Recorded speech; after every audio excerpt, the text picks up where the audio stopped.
The jobs numbers are out, everyone's climbing aboard the Larry Summers hate train, and we do a little bragging. This is where the money is.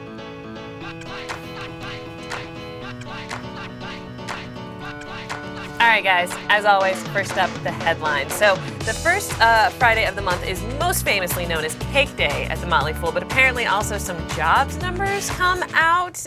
It was yet another okie dokie report. Matt, are you getting tired of having to come up with something really powerful to say about the jobs report every month? So tired. We look for the market looks forward to this all month. Oh, the jobs numbers are coming at the end of the month. This is going to be so exciting, and then it comes and everybody's like, okay, what do we do? It's we're not going to get anything that's wildly divergent from expectations. This was a little bit below expectations. I mean, if we can take away anything from it, I think we've seen some slowdown, a little bit of slowdown in the economy, some signs that things are moderating just a bit. It hasn't been a blazing growth comeback as it is. So we look at these jobs numbers, we take it with a few other things. We look at the Fed's statement earlier this week. Obviously, they were going to keep rates steady and everything like that.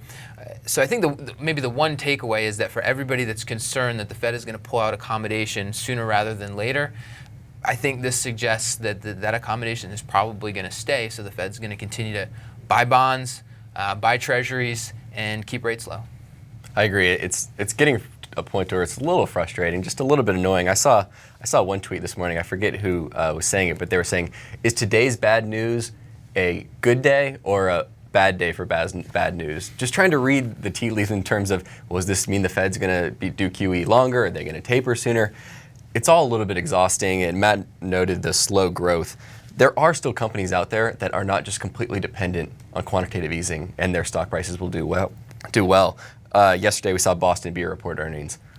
Top line revenue up 23%. Facebook. Beer is only selling because the Fed is pushing interest rates low. If it weren't for the Fed, nobody's drinking beer. The week before, Facebook, their stock had a huge day based on their mobile advertising. So there's still businesses out there because of low interest rates. Exactly. There's still businesses out there that perform very well regardless of what QE is going to do. So if you're a foolish investor, focus on the business, find these good businesses, don't worry too much about this quantitative easing. We should point out, because I mean those are obviously not in the sector that we generally cover. Right. A lot of the companies in our sector, I mean it has an impact. It's not, I think you still want to get past that and look at the business.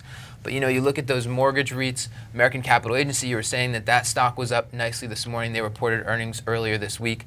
The changes in the interest rates, I mean, that's a big impact for a company like that. And so if accommodation stays in place, fine. It helps out for a little bit. But eventually the environment's going to change. So, and one other thing that I'll say about the jobs report, this comes from Morgan Housel, one of our contract writers. He's on Twitter at TMF Housel. He mentioned this morning that this will be revised like 800 times. So I mean, we've got these numbers today, but then next month these numbers will be slightly different, and the month after they'll be slightly different by a little bit more. All right, so next up, AIG reported their earnings yesterday. Now, yesterday on Rank It was before earnings came out. Matt, you ranked AIG number 2 for your Best Buy Now. David, you had it at 3. Mm-hmm. All right, Matt, so did anything change after looking at the numbers yesterday for you? Houston, we've got a dividend. AIG reintroduced a dividend. It's 10 cents per quarter or 40 cents per year. It's not much of a dividend, but it's a dividend. They're returning more capital to shareholders.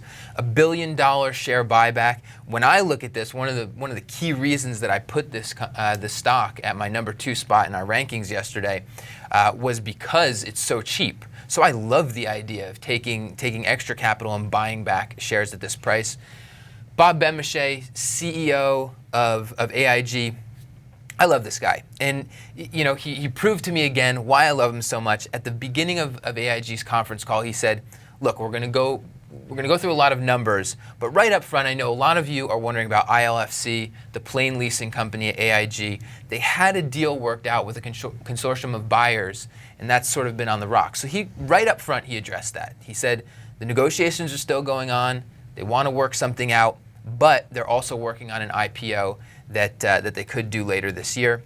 The one other thing I'll note on the AIG earnings release, book value per share, $66.38 at the end of last year, $66.02 at the end of last quarter, so book value per share is actually down. That was all due to accumulated and other comprehensive income. That's a little accounting mumbo jumbo. Basically, the unrealized gains on investments that AIG is holding on its balance sheet, those went down. This is when we talk about interest rates going up, this is where we see that impact.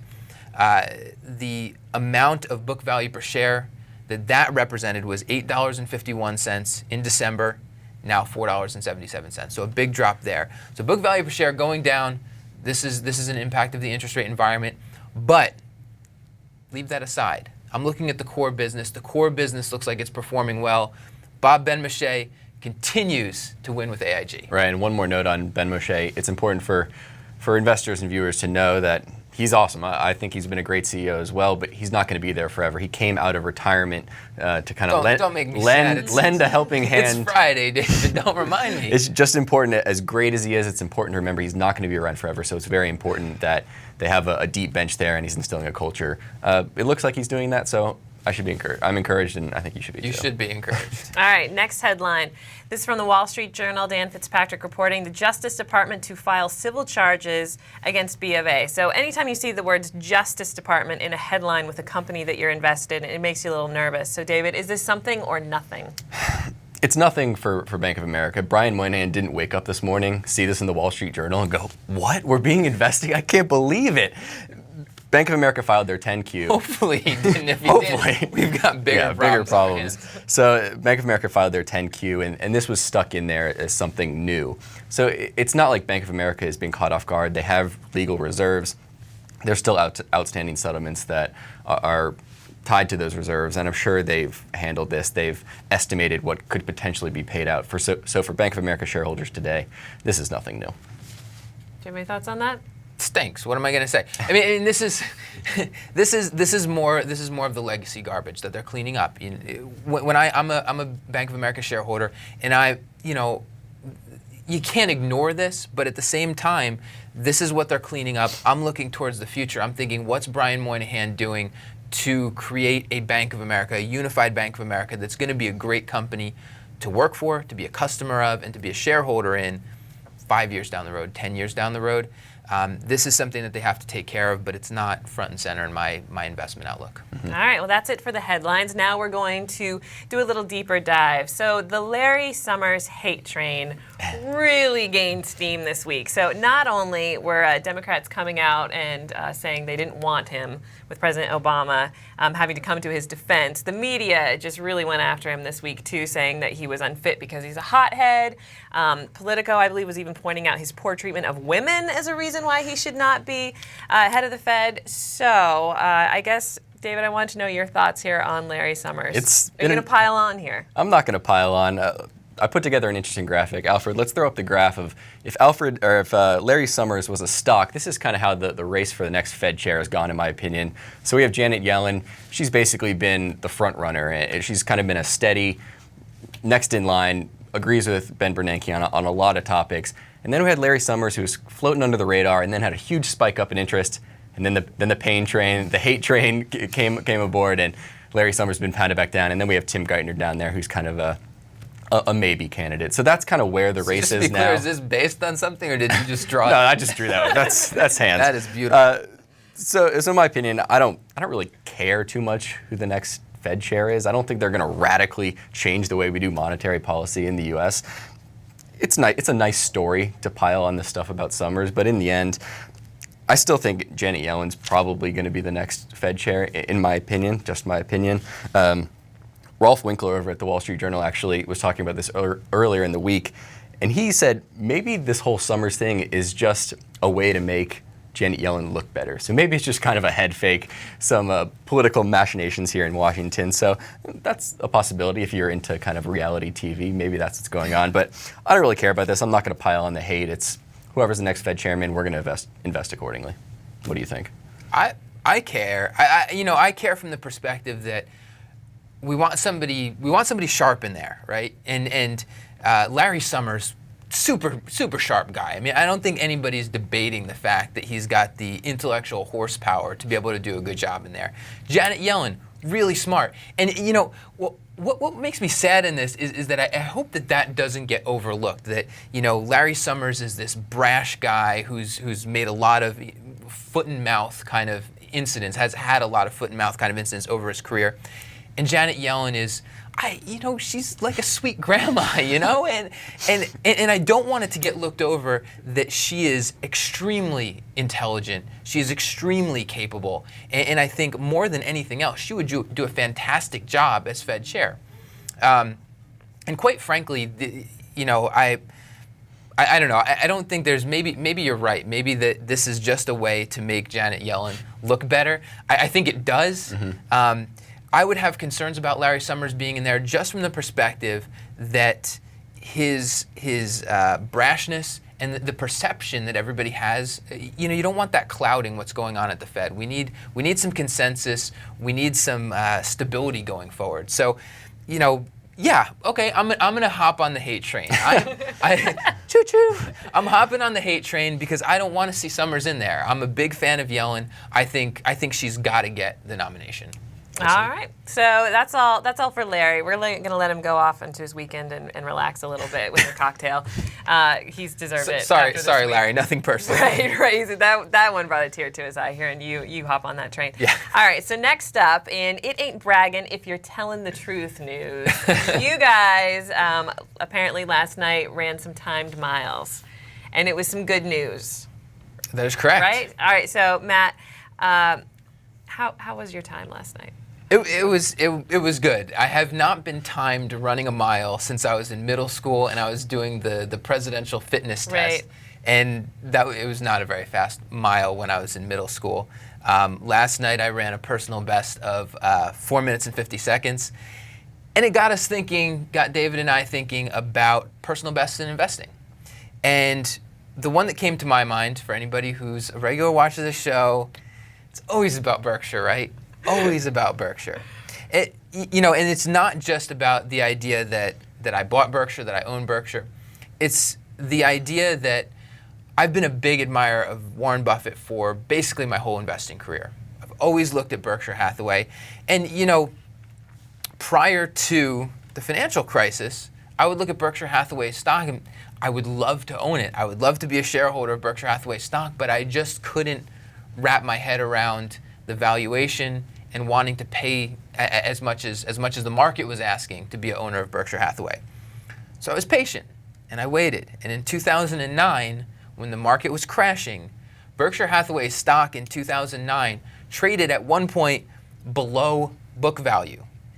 And so my patience and my waiting paid off. And in February of 2009, I bought some B shares of Berkshire Hathaway for just under $56 a share. So it hasn't been my best investment from a returns perspective, but it proved to me that, you find these high quality companies, you get a sense of what you think that they're worth, and then you have a little bit of patience and you wait. And just like Ben Graham counseled in The Intelligent Investor, Mr. Market, he's crazy. He is legitimately crazy. And sometimes, he'll be selling things to you at prices way below what he should. And I lucked out, or maybe it wasn't luck because it was patience. I don't know how to describe it. Luck. I had good patience. I was blessed by patience in this case, and I got Berkshire Hathaway at a great price. All right, you make your own luck, huh? Exactly. There you go. That's the way to put it. All right, so David, do you want to talk about your time, or do you just want to go straight to your investing personal? It wasn't best? as good as Matt's. We'll leave it at that. Okay. A for effort, though. I tried. So we talk about personal best. Like Matt, I was kind of debating whether what I think is the actual best investment I made, like what he said, or best returns. But I'm going to be a little bit different and do my best returns. So I'm almost a little, it's not embarrassed to talk about it, but it almost was a little bit of luck. And anyway, I'll get into it. So my best investment on a returns perspective is Zillow, which is a new company. A lot of people might be surprised. I've only held it for around 9 months. Stock's up around 240% for me. And I think it's an interesting kind of comparison where I sit with my investing philosophy, because I think Matt and I like to consider ourselves value investors a little bit. it's a little bit stupid saying that, because who doesn't consider themselves a value investor? Kind of by definition, everyone thinks they are. But anyway, we usually like insurance companies, banks, stuff a little more conservative on a valuation perspective. And 9 months ago, I bought Zillow, and I've been rewarded for getting out of my comfort zone, not necessarily in things I understand, but for what I like to invest in. So often we get into these little bubbles that say, I only invest in stocks that trade at a price to earnings ratio of under 20, or I only buy banks under book value. And that can be a great strategy. You can win a lot with that strategy, but I think this has showed me that when you go to those more kind of those visionary investments, that what could be possible with this company, you can be rewarded. And I'll do the caveat that I've held it for 9 months. It's up around 240%. It's entirely possible that this doesn't work out in the end for me, and this is still very much almost a speculation. I don't want to say a speculation because we don't like that word here, but it is a little bit in a speculation in the future of kind of what this industry will look like. So I'm holding strong on the investment now, and we'll see what happens. I will point out then that if my running time was a little bit better than David's stock return destroys mine. And I would just say once again, for any hedge funds watching, this is David Hansen sitting over here, 240% return in 9 months. I can do that every year. Every year. Long-term investors here at the Fool. So now it's time for a look back. It's Friday. It was a great week for the market. What stood out to you guys that you're still thinking about, looking fondly on? Matt, why don't you take it first? Stood out. You got to go back to the Fed's the Fed's rate decision earlier this week. It didn't stand out to me, but I feel like looking back at the week, I can't not mention it. The Fed obviously left rates where they were. Also said that they're going to continue their bond and treasury buying programs. I don't think that really surprised anybody. It would have been a surprise if they didn't, I think. And then we look ahead to the jobs report that just came out this morning, and it kind of underscores why the Fed is continuing on the same accommodative pace, because the economy is growing, it's sluggish, it's kind of maybe sputtering a little bit at the moment. So having the Fed stand behind it a little bit longer is still helpful. At the very beginning of the week, one thing that stood out to me, American Capital Agency, one of the biggest mortgage REITs, announced earnings. And I would say that the earnings report surprised me in that it was better than I expected. It's been a really difficult environment for the mortgage REITs, particularly this last quarter. It's just been brutal with interest rates going up as much as they have. That's decimated a lot of portfolios for banks, for insurance companies, for mortgage REITs that hold fixed income investments. We were expecting a true bloodbath at American Capital Agency. There was a comprehensive loss that they reported, but I think the team there did a pretty good job hedging, and we could have seen worse. I'll piggyback on the AG&C is a big dividend stock for a lot of investors. So a lot of foolish investors might be invested in one of these mortgage REITs to get that dividend. A lot of people need investment income. One of the stocks that stood out to me this week was New York Community Bank Corp. And this is a stock that's famous for its dividend. It's not as big as American Capital Agency or an Annaly Capital. It's around 6 to 7%. That's the yield for the dividend.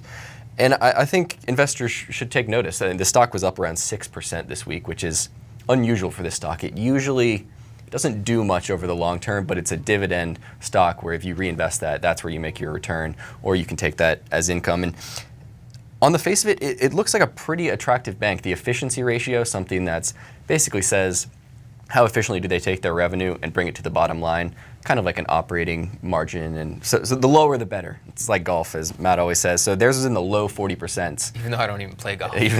So their efficiency ratio is in the low 40s. Most banks hover in the mid-50s, 60s. So they're pretty efficient with that. They've kept their 25% or their 25-cent dividend for 38 consecutive quarters. So during the financial crisis, we saw most of the banks just completely slash that dividend. A lot of them down to a penny, like Bank of America, still at a penny.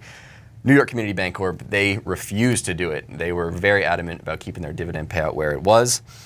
And I think there's just a lot to like. It's a conservative bank. A lot of it depends on the interest rate environment, so it's going to get hit when interest rates rise, but not as much as those companies that hold portfolios of securities. This is very much a loan bank, kind of just a traditional bank, deposits in, loans out. So I don't foresee big price jumps in the stock price for this over the next couple years. I think it's pretty fairly valued. I don't think you would expect outsized returns from a capital appreciation perspective, but I think the dividend is fairly safe. So if you're really interested in dividend stocks, I think this is one that investors should maybe keep an eye on. All right, so last is to the Twitters. If you're not following us on Twitter, our Twitter name is At TMF Financials. at TMF Financials. Humor in everything we do here. All right, so our first tweet of the day comes from economist Justin Wolfers. Arguably the best head of hair in the business. If you haven't seen it, it's a glorious mane. He said, it's still a depression for some. Unemployment rates for high school dropouts is at 11%, high school grads 7.6%, and those with a bachelor degree are sitting at 3.8%. So despite the incrementally improving jobs numbers, there's still some people hurting out there, right, Matt? Yep. Justin Wolfers, by the way, great with these little tidbits, great at getting to the heart of things. Even on Twitter, 140 characters, you're limited there. Wolfers is great at getting right to it. I don't have too much to say about this, except that there's been a lot of talk about higher education, the cost for education, the funding of education, and I'm not going to sit here and say that I don't think changes are necessary. Some changes are necessary, but I think you look at these numbers and you can't help but say employers are seeing value in a higher education, in a diploma. And so therefore I think that there's value still in people going out and getting diplomas, getting a higher education.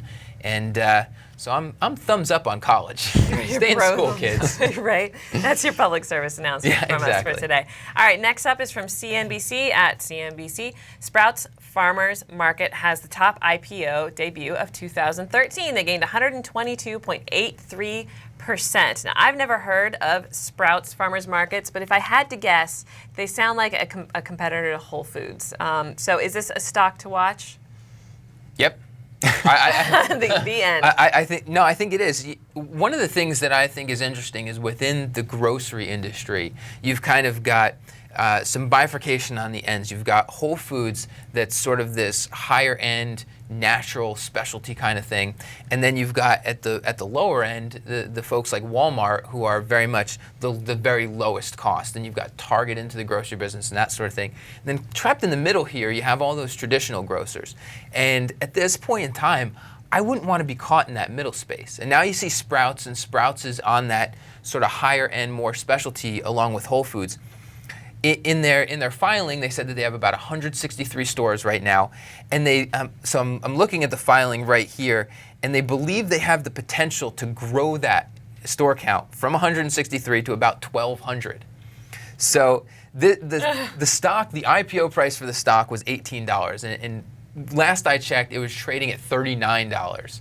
So obviously, investors are thinking that there is massive potential. They're agreeing with management that there's massive potential right now just in the U.S. Southwest. So that's probably why you haven't seen it yet. Bigger picture, I see excitement around an IPO like this. My mind is always going to the banks. Maybe this is, starting to see some momentum and some excitement again in the IPO market. With the investment banks, you think about a Goldman Sachs and Morgan Stanley, but then you've got big investment banking practices over at Merrill Lynch, inside of Bank of America, at JP Morgan, at Citigroup. Investment banking is a cyclical business, and the capital raising is very cyclical. We haven't seen any sort of real boom in the IPO market, and maybe this is some excitement. Maybe this is some excitement that can get investors excited again, that can get companies excited to go public again. I'll point out that the lead underwriters on Sprouts were Goldman Sachs, Bank of America, and Credit Suisse. Yeah, from a stock perspective, sitting there today, I don't know if this is one that foolish investors should be jumping into. For me, it points out how dangerous IPOs can be for individual investors who aren't in on that, I think what you say, $18, that was the IPO price. Not many individual investors are getting in at that price, so it just kind of points to the dangerous nature of it then. I just wanted to mention, you mentioned the 1,200 stores, that's what they project. Yep. Whole Whole Foods is only projecting 1,000. I just thought that was kind of interesting. They think they're going to be bigger than Whole Foods. It's certainly possible. I think yesterday we talked about how richly valued Whole Foods stock is, Sprouts is a lot richer valued now. I mean, it's a little ridiculous. So I don't think this is one that I'm going to be jumping into anytime soon. To briefly build on what David's saying and the public service announcement theme, IPOs, folks, Just be say no. very, very careful. Yeah, just say no. That's probably a good way to go. Nancy Reagan and Matt Copenheffer are telling you to just say no. All right, next one up is CNN Money Investing. That's CNN Money Invest. Not so fabulous. SEC now 1 for 4 in financial crisis court cases. So what we're talking about here is Fabulous Fab. Fabrice was found guilty for his part in the financial crisis. David, you're a Goldman Sachs shareholder, so how worried are you? Not worried at all. I'm almost happy to see it happen.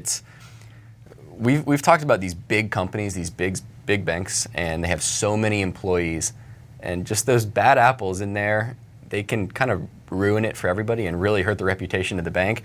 So to the extent that this can almost maybe scare people and say that, hey, they actually can win a lawsuit against Wall Street sometimes, maybe that'll get some employees in line. I don't know. It doesn't scare me as a Goldman Sachs shareholder. It almost makes you feel better that there is some stuff that is not great about the industry at times. So to the extent that we can get that cleaned up, I'm encouraged. All right. I don't care. I don't care. care. If I was writing for Us Weekly or People Magazine, this could be a great story from an investment perspective. I don't care. He's got a cool name. I wonder if his name was like Don Johnson. Well, maybe not Don Johnson. That's a terrible example. Don Jones. I don't know if he'd be in the paper, but his name's Fabulous Fab. Fabulous I mean, Fab it's a catchy headline, but it's not important for investors. All right, so final tweet comes from Dr. Pangloss at Panglossian_arb. It's been too easy lately. Makes me nervous. Starting to feel like I might know something. Bad sign. # beware of sour milkshake. So, David, are you as nervous as Dr. Pangloss, if that really is his real name? So he's saying it's been too easy. He's referring to the stock market. It's been a little easy to pick winning stocks lately. A lot of stocks are up. I would tend to agree with him a little bit. I think Bill Mann downstairs in our asset management says when stocks feel the easiest to pick, that's really when they're the hardest to pick. And it's kind of a cliche to say that you have to be a little bit vigilant in which stocks you're picking.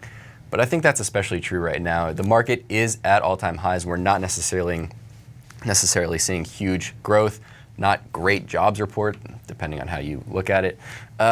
So I would be a little bit nervous. We talked earlier in the week about maybe going into your portfolio and trimming back some of those positions that maybe just don't make sense, and the market's giving you a pretty good price on it. So I would encourage people to take a step back and say, what makes sense for me right now? Should I do anything? Any thoughts? Yeah, it's if you're thinking about your investments from the perspective of, I'm right, it's good if my stock goes up tomorrow and the next day, yeah, it's been easy. But you shouldn't be thinking about it from that perspective. When I'm making an investment, I'm trying to figure out the company, really understand what's going on within that company, within the broader industry. Why is this company better than everybody else? And why is it going to win for the next 5 years? Why is it going to win for the next 10 years? Not, did my stock go up 5 days in a row? So to round out our public service announcements today with an even 3, don't check your stocks every day. Don't check your stocks every month. Look at stock prices maybe once a quarter. And the winning isn't, did my stock go up? The winning is, did I understand this company? Did I find a company that's worth owning? With that out of the way, I hate this market. This is awful. I don't like seeing stocks go up day after day. It makes me very uncomfortable. Matt turned to me this morning and goes, can we just get a day where the market falls 3%? I would love that. We need that. We need like a string of 1% down days or something. It's just, it tears me up inside when the market only goes up. It's horrible. Yeah, so you're getting fearful when others are greedy and greedy when others are fearful here? I guess. Well, the problem with that is there's been a lot of smart people, a lot of smart hedge fund managers. I know we like to rag on them a little bit, but there's been a lot of smart people that this has kind of been the feeling the whole ride up for the last couple of years. Everyone's like, oh, there's a lot of optimism, and it just keeps going up. And that's why it's especially hard right now, because a lot of people feel uncomfortable about where the stock market is, but they don't want to miss that if it just keeps running up for another year, another 2 years. So it's a tough situation for any investor to be in, but again, go into those individual stocks that maybe just don't make sense for you, the ones that you don't necessarily believe in at these prices, and you can make some adjustments. All right, that sounds like some good parting advice. Yeah? Lots of public service. We'll see. Lots of public service announcements. All right, that is it for us for today and for the week. So we will see you guys on Monday. On behalf of Matt Copenheffer and David Hanson, I'm Allison Southwick. Fool on.